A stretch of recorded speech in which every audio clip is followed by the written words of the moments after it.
Hello दोस्तों, मैं सुनाने जा रही हूँ हकीकत को बयां करती हुई कहानी माई डेविल हस्बैंड सीजन 1। अभिमन्यु का गुस्सा सातवें आसमान पर पहुँच चुका था। चीखते हुए बाहर की तरफ आया। शांताबाई अधीरा के सिर को हाथ फेरते हुए बोली, क्या रे, तूने तो अपुन को डरा ही दिया। तुझे पता है ना अपुन तेरी इस हालत को देखकर कितना डर गई थी। अधीरा पलक झपकाते हुए धुंधली आंखों से शांताबाई का चेहरा देखी तो शांताबाई बड़बड़ाई जा रही थी। अधीरा ठीक से आंखें खोली तो शांताबाई को धक्का देती हुई बोली, तुम कौन हो और मेरे साथ क्या करना चाहती हो। मैं तुम्हारे बारे में सब कुछ जान चुकी हूँ। शांताबाई सब कपाते हुए, क्या रे आरोही, तू अपनी माई को ऐसे कैसे बोल सकती है। अधीरा की आंखें बड़ी हो गईं। क्या मैं और आरोही, तुम लोगों को मेरा नाम ठीक से पता नहीं है और मुझे अपनी बेटी बना लिया। वाह, कितनी अच्छी बात है। मुझे सब पता है। तुम लोग तनीषा आंटी की साजिश से भेजे गए हो और मैं तुम्हारी बातों में बिल्कुल भी नहीं आऊँगी। तुम चाहे कुछ भी कर लो, मैं अपने बच्चे को कुछ भी नहीं होने दूंगी। अभिमन्यु प्रताप सिंह चौधरी का नाम दूंगी उसे। शांताबाई के मुरझाए हुए चेहरे पर खुशी बिखर गई। क्या रे, तू माई बनने वाली है। अधीरा तिलमिला उठी। खबरदार, जो मुझे माई और आई जो कुछ भी बोला तो मैं किसी के झांसे में फंसने वाली नहीं हूँ। और वो तेरा बेटा जो मेरे लिए पानी का गिलास लाया था, तूने ही भेजा था ना उसको मनगढ़ंत कहानी सुनाने के लिए। शांताबाई की आंखों में आंसू बहने लगे। तभी अभिमन्यु वापस रूम में आया। अधीरा शांताबाई पर चीख रही थी और शांताबाई चुपचाप अधीरा की डांट को सुन रही थी। अभिमन्यु अंदर आया तो अधीरा रोते हुए गले से लग गई। आप कहाँ चले गए थे अबीर जी, मुझे इन लोगों ने बहुत तंग किया। अबीर जी, अभिमन्यु अधीरा को शांत करने की कोशिश करने लगा। मैं हूँ ना आदू, तुम में परेशान होने की कोई भी ज़रूरत नहीं है। शांताबाई कुछ बोलती उससे पहले ही अभिमन्यु ने अपने मुंह पर उंगली रखते हुए चुपचाप रहने का इशारा किया। शांताबाई समझ गई कि अधीरा अभिमन्यु के सीने से चिपक गई। प्लीज़ अबीर जी, यहाँ से चलिए, हमें यहाँ एक पल भी नहीं रहना। प्लीज़, हमें एक मिनट भी नहीं यहाँ रहना। अभिमन्यु अधीरा को अपनी गोद में उठाया और दुल्हन की सजी स्टेज की तरफ बढ़ा। अधीरा, अबीर जी हमें नीचे उतारिए, सब देख रहे हैं। अभिमन्यु भौं चुकाते हुए बोला, तो बीवी हो तुम मेरी और हक बनता है। मेरा दुनिया क्या बोलती है उससे मुझे कोई फ़र्क नहीं पड़ता। अभिमन्यु अधीरा को स्टेज पर लेकर चढ़ गया और अनाउंसमेंट हुआ। Hello everyone. सारे गेस्ट अभिमन्यु की तरफ घूर कर देखने लगे। लड़कियां अभिमन्यु और अधीरा की जोड़ी को देखकर पागल हुई जा रही थीं। सच में क्या कमाल की जोड़ी है और कितने क्यूट लग रहे हैं। बहुत क्यूट कपल्स हैं दोनों। अभिमन्यु और अधीरा एक दूसरे में खोए हुए थे। वो एक दूसरे को देख रहे थे। तभी साउंड गूंजने लगा। अधीरा अभिमन्यु के बगल में खड़ी शर्माते हुए बोली, प्लीज़ अबीर जी, आप ये सब क्यों कर रहे हो। तभी गाना शुरू हुआ। अभिमन्यु ने अधीरा का हाथ पकड़ते हुए डांस शुरू किया। अनिकेत राठौर की आंखें चमक गईं। खुशी से चिल्लाया, वाह अभी वाह, तूने तो स्टेज पर आग लगा दी। सच में तू तो कमाल का हीरो निकला रे। अधीरा भी शर्माते हुए अभिमन्यु का खूब साथ देने लगी। अधीरा कुछ देर पहले अपने साथ हुए हादसे को भूल गई। आज पहली बार ऐसा मौका अधीरा के हाथ आया था। अभिमन्यु आज पूरी तरह अधीरा के प्यार में खो गया था। धृति ने भी प्यारी से स्माइल देते हुए कहा, सच में दोनों को खुदा ने बड़ी रहमत से बनाया है और कितने खूबसूरत लग रहे हैं दोनों। अधीरा की आंखों में अभिमन्यु के लिए बेइंतहा प्यार उमड़ रहा था। तभी सभी के हाथ उनके साथ साथ ऊपर की ओर झूम रहे थे। प्यार आया, पहली बार आया, ओ यारा, कम ऑन एवरीवन। शांताबाई भी खुशी के आंसू पोंछते हुए बोली, सच में ये तो हीर रांझा से भी ज़्यादा खूबसूरत हैं और इनका प्यार बहुत गहरा है। बप्पा, इस जोड़ी को कभी किसी की नज़र ना लगे। तभी अदीरा का खिला हुआ चेहरा मुरझा गया और अचानक से अभिमन्यु के हाथ को कसकर पकड़ी। अभिमन्यु अदीरा को गोद में उठाकर नीचे लाया। अदीरा, तुम ठीक तो हो ना? अदीरा अपने पेट पर हाथ रखते हुए बोली, बहुत दर्द हो रहा है वीर जी, प्लीज़ हम कुछ कीजिए। लगता है नए मेहमान के आने का समय हो गया है। अदीरा को दर्द में देखकर शांताबाई दौड़ कर आई। क्या हुआ रे? सब ठीक तो है ना? अभिमन्यु, हाँ शांताबाई, आपको हमारे साथ हॉस्पिटल चलना होगा। अदीरा, अवीर जी प्लीज़ जल्दी कुछ कीजिए, बहुत दर्द हो रहा है। और ये कौन है? इन्हें आप जानते हो क्या? हाँ अदीरा, शांताबाई को मैं जानता हूँ। इन्हें अपने पास बिठाओ, जैसा ये कहें वैसा करती रहना। जिंदगी के अनुभव सबसे ज़्यादा काम आते हैं। अदीरा, तुम घबराओ मत। शांताबाई को सॉरी बोलते हुए बगल में बिठाई। अभिमन्यु ड्राइविंग सीट पर बैठा और स्टीयरिंग संभालते हुए तेज रफ्तार से गाड़ी दौड़ाना शुरू किया। गाड़ी फुल स्पीड पर चल रही थी। अदीरा का दर्द बढ़ता ही जा रहा था। मुंबई जे हॉस्पिटल बड़े से दरवाजे को पार करती हुई गाड़ी अंदर चली गई।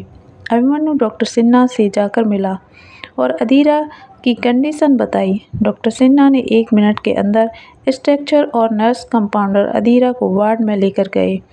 लेकिन वहीं पता चला कि अदीरा ट्विंस बेबी को जन्म देने वाली है। अभिमन्यु सुनकर शॉक्ड रह गया। क्या? अभिमन्यु ने तुरंत दादी, ऋषि, प्रताप सिंह चौधरी, पूर्वी सबको कॉल कर दिया। कुछ ही क्षणों में सब हॉस्पिटल में नजर आए। लेकिन डॉक्टर ने कहा, हमें अदीरा का ऑपरेशन करना होगा, कंडीशन कॉम्प्लिकेटेड है। अभिमन्यु का खिला हुआ चेहरा मुरझा गया। अभी मेरी अदीरा कितनी खुश थी, एक पल में ही क्या हो गया और पता नहीं अब क्या होगा। तभी डॉक्टर सिन्हा ने आकर बताया कि अभी अदीरा की प्रेगनेंसी के ओनली 7 मंथ पूरे हुए हैं। हमें जल्द ही ऑपरेशन करना होगा, वरना कुछ भी हो सकता है। अभी जल्दी बताइए। जे हॉस्पिटल। अभिमन्यु हॉस्पिटल के ग्राउंड फ्लोर पर इधर से उधर टहल रहा था। दिल की धड़कन तेज थी, सांसों की आवाज़ साफ सुनाई दे रही थी। तभी सीनियर डॉक्टर खन्ना अभिमन्यु को अपने कैबिन में बुलाए। अभिमन्यु सिस्टर के पीछे तेजी से डग भरते हुए डॉक्टर खन्ना के कैबिन में पहुंचा। डॉक्टर खन्ना ने अपने सामने पड़ी चेयर की तरफ इशारा करते हुए कहा, बैठो मिस्टर अभिमन्यु, हमारे पास इतना सोचने का वक्त नहीं है। प्लीज़ जल्दी डिसाइड कीजिए, पेशेंट की हालत काफ़ी गंभीर होती जा रही है। अभिमन्यु अपनी नज़रें उठाकर डॉक्टर खन्ना की आंखों में देखा, फिर रुंधे हुए स्वर से बोला, ओके फाइन डॉक्टर, आप ऑपरेशन कीजिए, मैं तैयार हूँ। डॉक्टर खन्ना बिना कुछ बोले केबिन से बाहर आए और ओटी की तरफ चले गए। अभिमन्यु के मन में हजारों सवाल उथल पुथल मचा रहे थे। पता नहीं क्या होगा, कैसे होगा, कुछ भी समझ में नहीं आ रहा। तभी अभिमन्यु डॉक्टर खन्ना के केबिन से बाहर आया। दोनों हाथ अपनी पैंट की जेब में थे। नजरें झुकाए कल्याणी जी के पास आकर खड़ा हुआ। कल्याणी जी ने अभिमन्यु को वेटिंग रूम में ले जाकर सोफे पर बिठाया। फिक्र मत करो, अभी हमारी अदीरा को और बच्चे को कुछ भी नहीं होगा। माता रानी हमेशा उसके साथ हैं और हमारी अदीरा बहुत अच्छी है। अभिमन्यु प्रताप सिंह चौधरी, जो पूरी तरह से नास्तिक था, आज उसके अंदर भक्ति जाग उठी। कल्याणी जी के चेहरे पर कोई भाव नहीं था, बस आंखें बंद किए मन ही मन भगवान का नाम जप रही थीं। पूर्वी इधर से उधर टहल रही थी और ऋषि प्रताप अपने मोबाइल से किसी डॉक्टर से बात कर रहे थे। अभिमन्यु चेयर से उठकर खड़ा हुआ और तेज कदमों से हॉस्पिटल में बना बप्पा का मंदिर उसके सामने जाकर अपने दोनों हाथों को जोड़कर खड़ा हुआ। आंखें बंद कर ली, मन में उठे तूफान को शांत करने की कोशिश करने लगा। कल्याणी जी आंखें खोलकर देखी तो अभिमन्यु नजर नहीं आया। कल्याणी जी को अभी की बेहद फिक्र होने लगी। पूर्वी, यहाँ आओ बेटा, पता नहीं अभी कहाँ चला गया। पूर्वी चौंकते हुए इधर उधर देखी। पता नहीं दादी, अभी तो भाई यहीं बैठे थे। कल्याणी जी एकदम से आगे बढ़ी कि सामने से आती तनीषा दिखाई दी, जिससे के चेहरे पर बहुत खुशी जाहिर हो रही थी। तनीषा कल्याणी जी की बगल में आकर बैठी। आप ही सोचिए माँ, इस हालत में किसी शादी फंक्शन अटेंड करना कोई ज़रूरी था क्या? सच कहूँ तो उसे चौधरी फैमिली से बिल्कुल भी प्यार नहीं है। उसे दौलत शोहरत इन सब चीज़ों से प्यार है। आप तो समझती नहीं हो, मैंने आपको कितनी बार बोला है कि वो लड़की बस दौलत से प्यार करती है। कल्याणी जी तड़ाक से बोली, चुप करो तनु। अधीरा तुम्हारी कितनी इज्जत करती है, कितना प्यार करती है तुम्हें, और तुम हो कि हमेशा उसके पीछे पड़ी रहती हो, हमेशा उसे नीचे दिखाने का बहाना ढूंढती हो। तनीषा, अरे मैं तो बस आपको बता रही थी। ठीक है, बताना ठीक है तनु, मुझे सब कुछ पता है, कौन कैसा है और कौन कैसा नहीं है। जाकर अपना काम करो, अभी तुम्हें देखेगा तो गुस्सा आ जाएगा, और मैं नहीं चाहती कि अभी और ज़्यादा स्ट्रेस ले। प्लीज़ तनु। तनीषा भौं सिकोड़ते हुए कल्याणी जी की तरफ देखी। ऐसे तो मैं नहीं जाऊंगी माता श्री, मुझे अभी के अंदर भड़कती हुई ज्वाला देखनी है, उसके चेहरे पर दर्द देखना है। जो दर्द उसने मेरी भोली भाली बच्ची क्यारा को दिया, वो दर्द उसे भी होना चाहिए। तभी पूर्वी की नज़र तनीषा पर पड़ी तो शॉक्ड रह गई। मॉम यहाँ? ओ माय गॉड, अगर भाई ने मॉम को देख लिया तो गजब हो जाएगा, कयामत आ जाएगी। पूर्वी घबराते हुए तनीषा के पास आई। तनीषा ताना कसते हुए बोली, कहाँ गया अभिमन्यु प्रताप सिंह चौधरी? उसको बधाई तो देनी बनती है ना? पूर्वी तनीषा का हाथ पकड़ते हुए बाहर की ओर खींचकर ले जाती हुई, प्लीज़ आप मेरे साथ चलिए मॉम, आपको यहाँ कोई अधिकार नहीं है आने का, और आपको पता है ना भाई अगर आपको देख लेंगे तो गजब हो जाएगा। पूर्वी कॉरिडोर की तरफ तनीषा को एक कॉर्नर में ले जाकर खड़ा की। आप यहाँ क्यों आई हैं? प्लीज़ मॉम, आपको सब कुछ तो पता है, फिर भी आप यहाँ तक आ गई। तनीषा, क्यों? मैं यहाँ नहीं आ सकती? आप क्या चाहती हो मॉम? कि आप हम सबको दर्द हो? तनीषा ओठों पर तंज भरी मुस्कान के साथ कहने लगी, नहीं बच्चा, मैं तुम्हें नहीं, अभी और उसकी शहजादी अधीरा को समझाने आई हूँ कि अगर कोई किसी के साथ बुरा करता है तो भगवान सब देखता है, और जो ऊपर बैठा है ना, वो किसी के साथ बुरा नहीं होने देता, वो सबके साथ न्याय करता है, उसकी नज़रें से कोई नहीं बच सकता। काश ये बात अभी को समझ आती और मेरी फूल जैसी बच्ची को इतना परेशान न करता। पूर्वी ने भौं सिकोड़ते हुए तनीषा की तरफ देखा। ओह, तो आप क्यारा गोइंका की सुपर मासी बनकर भाई और भाभी को दर्द का एहसास कराने आई हो, राइट मॉम? तनीषा ने एक सेकंड के लिए चुप्पी साध ली, जैसे वो कुछ जानती ही नहीं हो। प्लीज़ मॉम, बहुत हुआ आपका ड्रामा। तनीषा हकलाते हुए बोली, तो तुम क्या चाहती हो? अपनी मॉम को सुना रही हो पूर्वी? जिसने तुम्हारे साथ इतना सब कुछ किया, तुम्हें जन्म दिया, इस दुनिया में लाई, उसे तुम ताना दे रही हो? पूर्वी अपने हाथ पर बंधी घड़ी की तरफ देखी, फिर ऑपरेशन थिएटर की जलती हुई रेड लाइट देखी। प्लीज़ मॉम, प्लीज़ आप यहाँ से चले जाइए। यहाँ ऑलरेडी सबका मूड पहले ही ख़राब है, और हम नहीं चाहते कि वो सब सारा गुस्सा आप पर निकले। तनीषा, ओके, अगर तुम चाहती हो कि मैं यहाँ से चली जाऊँ तो चली जाऊँगी, लेकिन तुम्हारे डैड से कुछ कहना है। ऋषि प्रताप अभी फ़ोन पर किसी से बात कर रहे हैं। तभी तनीषा उनके सामने जाकर प्रकट हुई।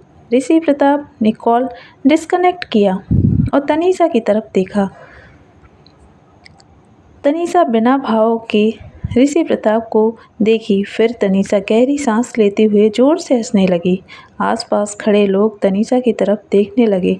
ऋषि प्रताप अभी भी मौन खड़े हुए थे, फिर धीरे से बोले, बको, क्या बकवास बकनी है? तुम्हें और कुछ तो आता नहीं, और क्यों आई हो यहाँ?